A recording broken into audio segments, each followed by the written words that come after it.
Hello, this is Alan, welcoming you to the 2047 edition of the Enfield Talking newspaper. Dateline, April the 28th, 2016. The readers this week are Sonia, Jenny, Roz and myself, and we have Jason on the controls tonight. The items that we will be reading come from our local newspapers, the Enfield Gazette and Advertiser, and the Enfield Independent, and are their copyright. Our title music, as if you didn't know, is Country Rock Polka, composed by Pat Priey, Fernand Bouillon, and Harry Breuer, and is performed by Jean-Jacques Perry, and is used with his kind permission. Now, our local stories include Partnership, which spells the end of an era, Wall of Silence, Club set to close doors, and Nurse wins top award for vital mental health work. Now, before Sonia reads the first item of local news, I just wanted to let you know a couple of momentous things about this week. Firstly, I bought a new car, a brand spanking new one. I didn't blow the pension pot on a Lamborghini. Surely a bog-standard Bentley would be good enough. Okay, so it isn't a Bentley. Why do it? After all, my old car was still working, and a perfectly reasonable job it was doing too. I knew where all the knobs were and what they did. That said, I'd never looked under the bonnet. I'm not particularly interested in how it works, just as long as it goes. I think that it had seen better days, and it might let me down just when I didn't want it to. Of course, the cost of repair and the increasing scarcity of spare parts was also in my mind. I'm now getting used to the new car. Okay, it looks different, but it's more comfortable, will surely work every time, and once I get fully used to it, I'll even be able to play our talking newspaper recordings through the car radio. All in all, a definite improvement with, I'm sure, more advantages that have yet to be discovered. Oh, the second momentous thing this week is that this is our last ever recording that will be sent out on cassette tapes. From here on, Enfield Talking newspaper will be fully digital. Scary. Not really. And will always be there to help if necessary.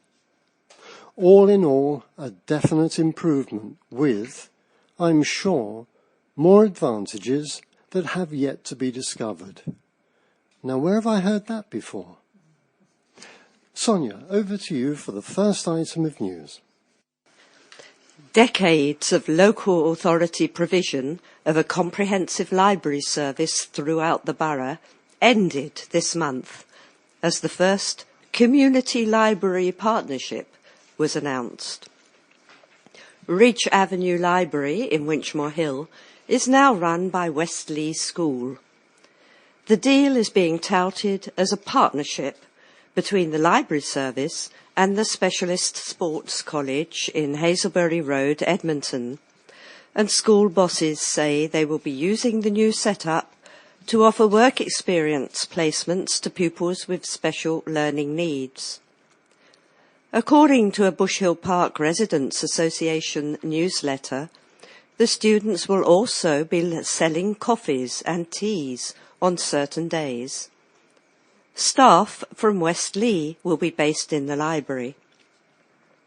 There are no longer any paid council staff in the library. Volunteers and staff from Westley have taken their place. According to Michael Hardiman, a Bush Hill resident who uses the John Jackson Library in Agricola Place, a similar situation has occurred there, and he believes that it has impacted on the quality of the service. He told the Advertiser, "It has become apparent that if volunteers only are present, the service offered is poorer, because they only have limited access to the IT system. I am not party to the detailed operational reasons behind this, but talking to the staff, it appears that they have a limited screen and cannot access the data held on library users. This means they cannot issue library cards, with the result that you can no longer join the library at John Jackson unless an employee of Enfield Council, as opposed to a volunteer, who is library trained, is present. The Council is focusing its resources on 4 flagship libraries, while other libraries, while still technically under Council control, will be run in partnership agreements or by volunteers. A man who stabbed a teenager to death after refusing him entry to a party at his Winchmore Hill home has been jailed for life for his murder. Jamal Williams, 20, of Berkeley Gardens, will spend a minimum of 24 years behind bars after being found guilty of the killing of 17-year-old Shakan Sami Plummer on January the 30th last year. He was brought to trial at the Old Bailey, despite what police described as an overwhelming wall of silence from witnesses involved in the case. On the night of the teenager's murder, Williams was having a party at his home. Shakan, from Islington, North London, arrived just after 9:30 p.m, saying he'd been invited by the boyfriend of Williams' sister. Williams refused to let Shakan into the house and demanded that the teenager hand over a bag of drinks and snacks that he and his 2 friends had brought. Shakan refused and began to walk away with his friends. However, Williams refused to leave it there and chased the teen as he walked away, stabbing him once through the heart. People nearby thought at first that Shakan had just been punched, and it was only when he stumbled and collapsed in a neighbour's garden that it became clear he had been stabbed. Williams immediately fled from the scene, and although he was chased by one of Shakan's friends, he was able to get away. Shakan was rushed to the Royal London Hospital in Hampstead and died a short time later. Although Williams handed himself in at a police station in February 2015, he was bailed and only rearrested in October last year, when police were able to break through the wall of silence around the attack and a witness stepped forward to give evidence against him. Throughout the trial, he denied murder and insisted that Shakan had produced a knife and tried to attack him, while he merely put his hands up to defend himself. The jury rejected his version of events and found him guilty of murder. Speaking after the verdict, Detective Chief Inspector Jamie Piscopo from the Murder Squad said, "The death of Shakan was a meaningless tragedy. Even when he was turned away from the party, he made no fuss, and was in the process of leaving when Williams decided he needed to teach him a lesson. This has been a complex and lengthy investigation with an overwhelming wall of silence, preventing us from bringing Williams to justice sooner. We understand people might be scared to come forward, but we will do everything we can to offer reassurance and support and ensure dangerous men like Williams are dealt with as they should be, and families like Shakan's can be given some closure." The Crown Prosecution Service London lawyer Navneet Dosanjh said the case demonstrated how even the most trivial of arguments could lead to tragedy as soon as knives were involved. Like the police, the CPS were concerned at the level of silence among witnesses in the case. She said their silence might be understandable given the level of unprovoked violence they had witnessed. However, she took the opportunity to single out the bravery of the one witness whose testimony led to the conviction. "I would like to thank this witness and the other witnesses in this case for their bravery in giving evidence in court," she said. A table tennis club's head coach said he is disappointed a council funding scheme is no longer available. The Threes Club, based in Boundary Hall, Edmonton, is set to close down after 13 years due to a lack of financial support and volunteers to run the club. Steve Gottrington, who has run 3Es for the past 5 years, said they survived on the £5,000 Enfield Residents Priority Fund grant from Enfield Council given to the club between 2015. However, this scheme has closed, and last year due to budget cuts. Council bosses have said they will not... I apologise. They will try to help out. Council bosses have said they will try to help out 3Es who have not applied for other funding with the authority. But Mr Codrington, who lives in Chingford, said it was a shame the scheme was cut and not more assistance is on offer.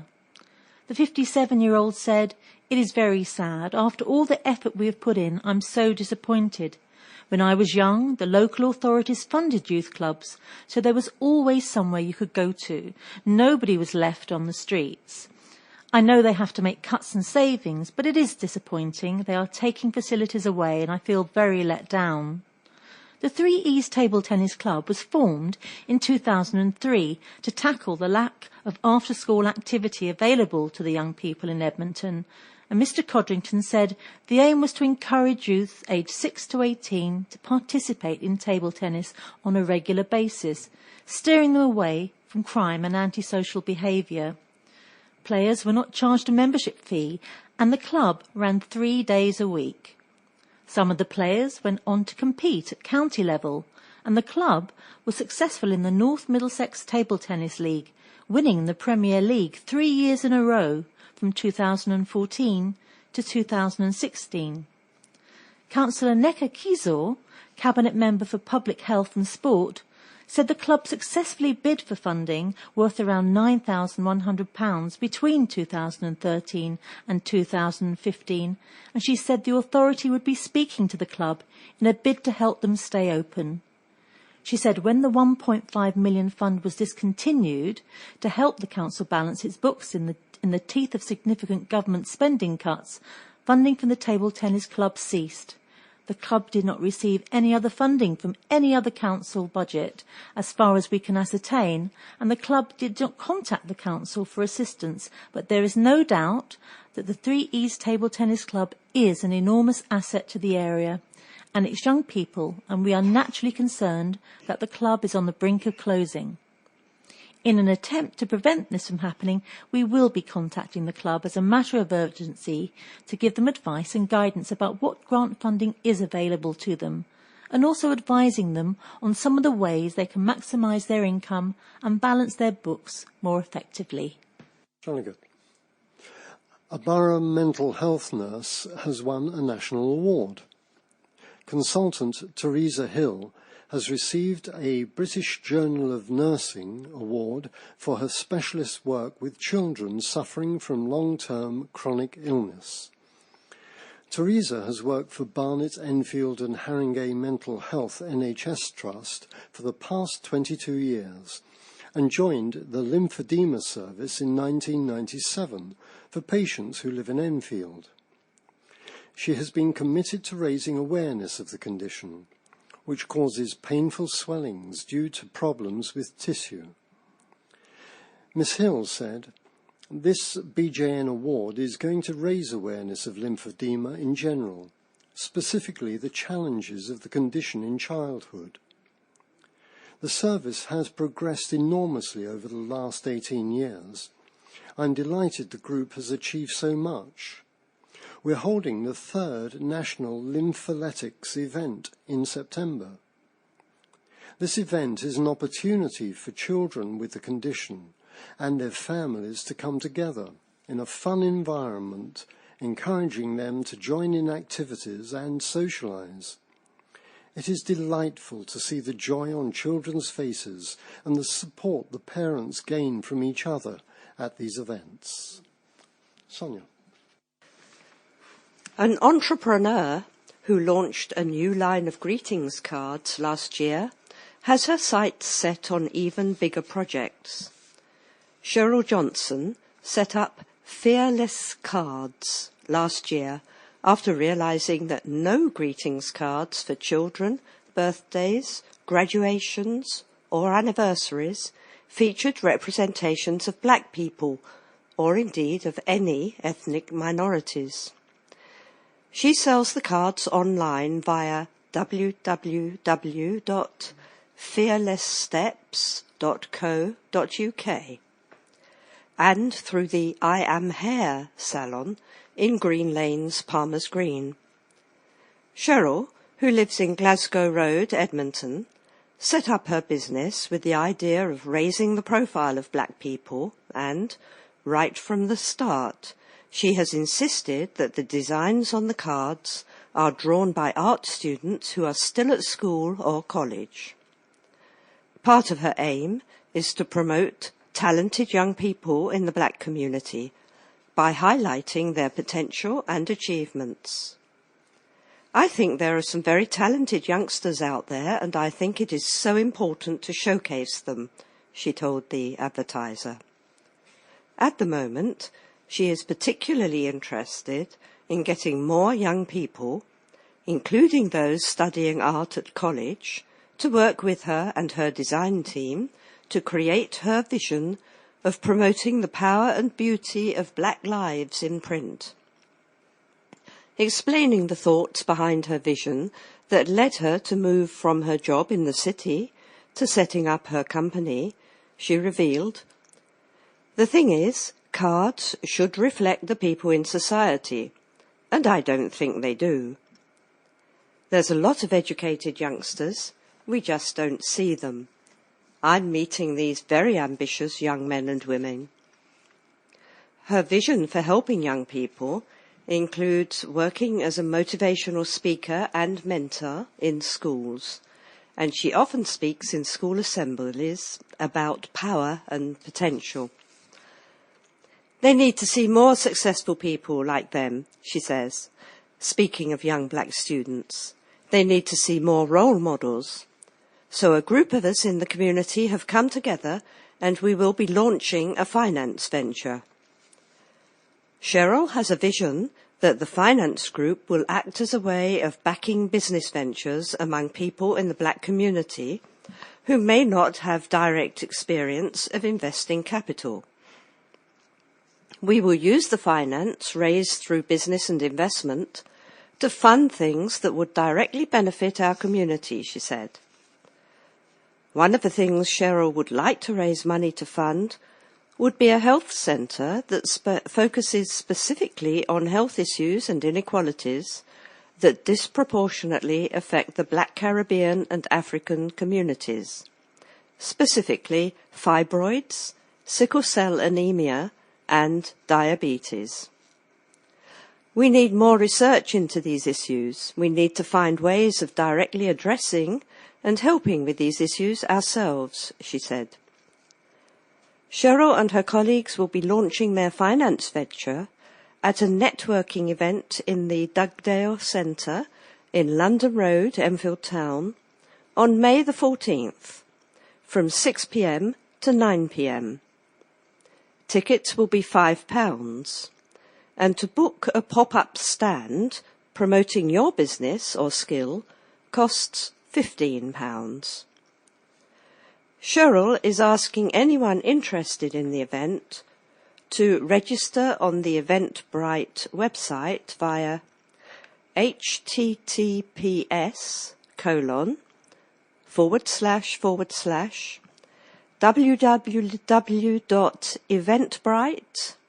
Bright is spelt BRITE//AFF equals EAC 2. Wow.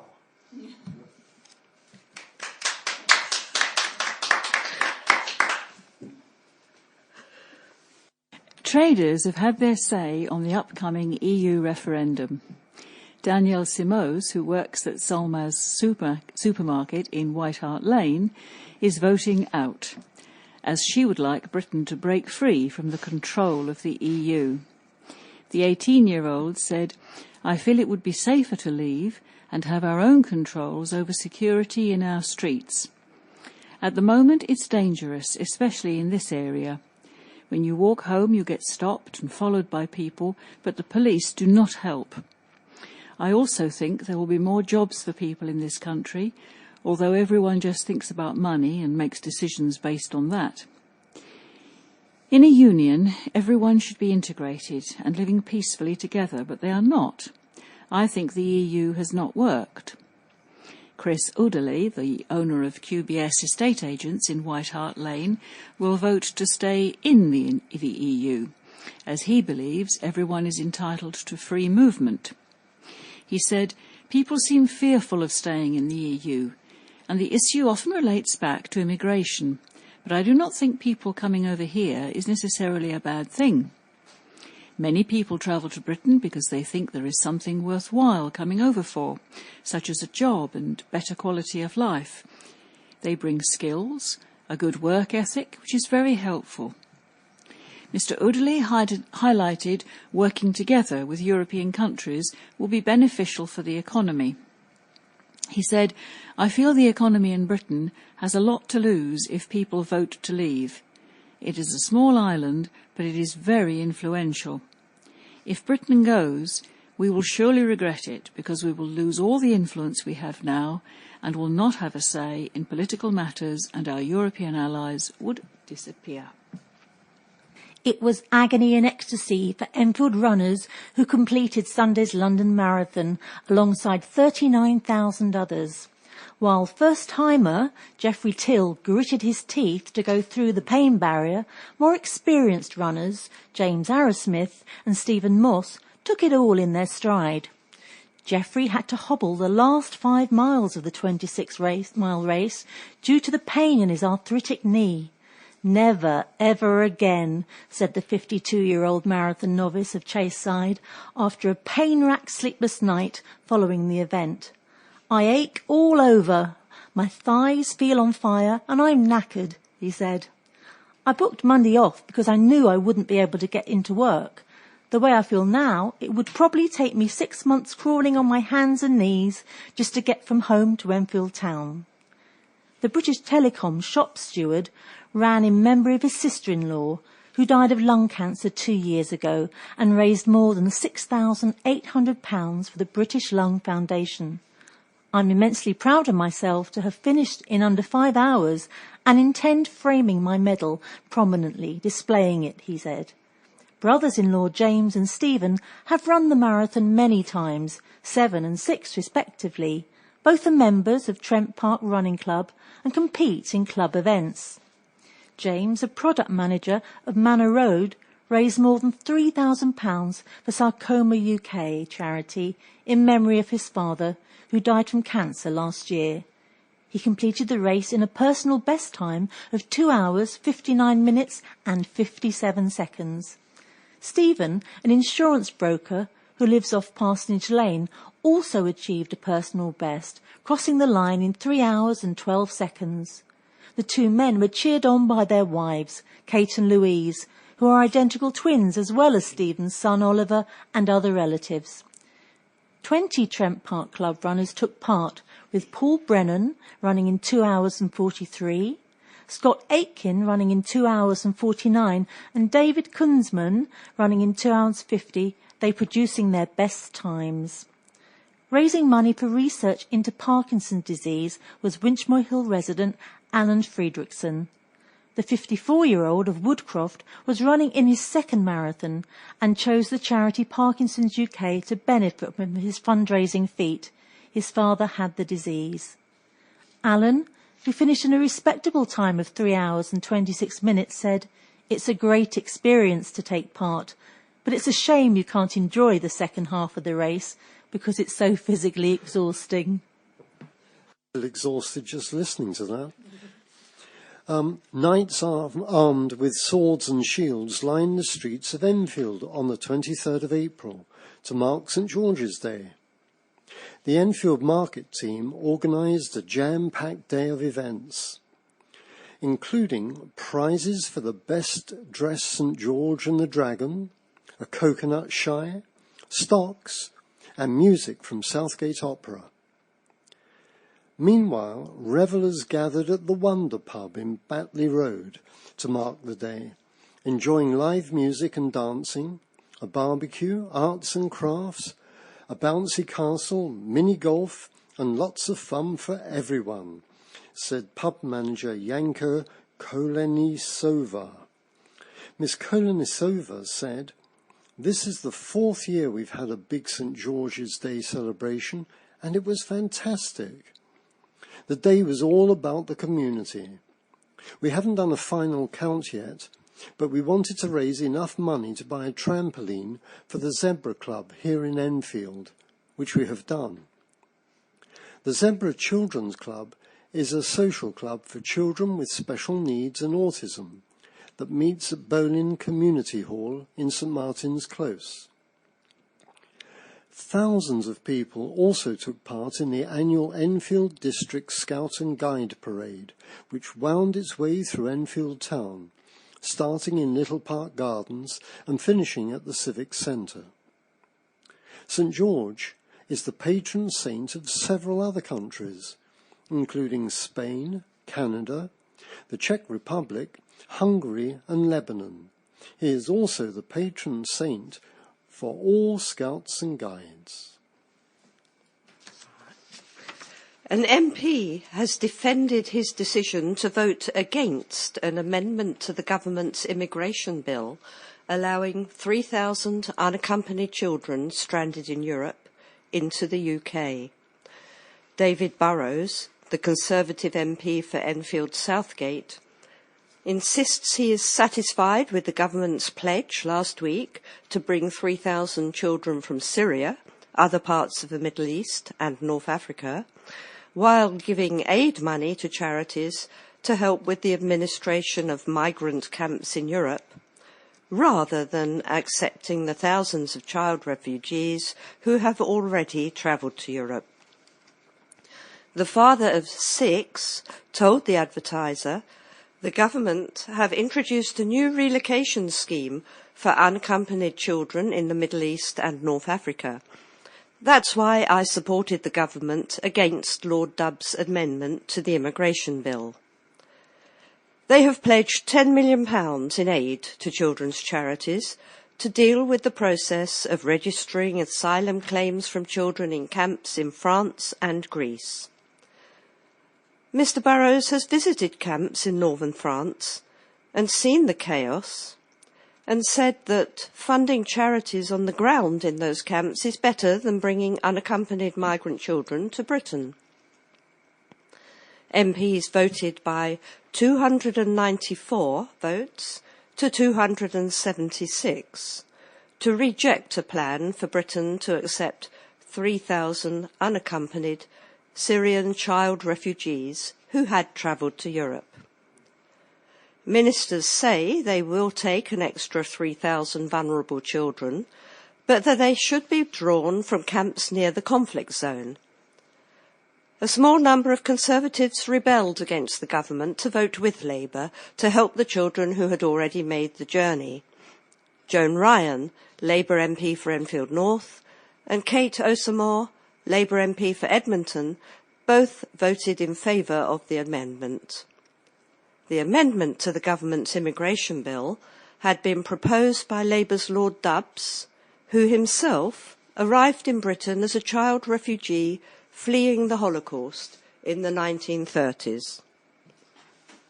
Just one quick thing to tell you, by the way, on this part of the recording.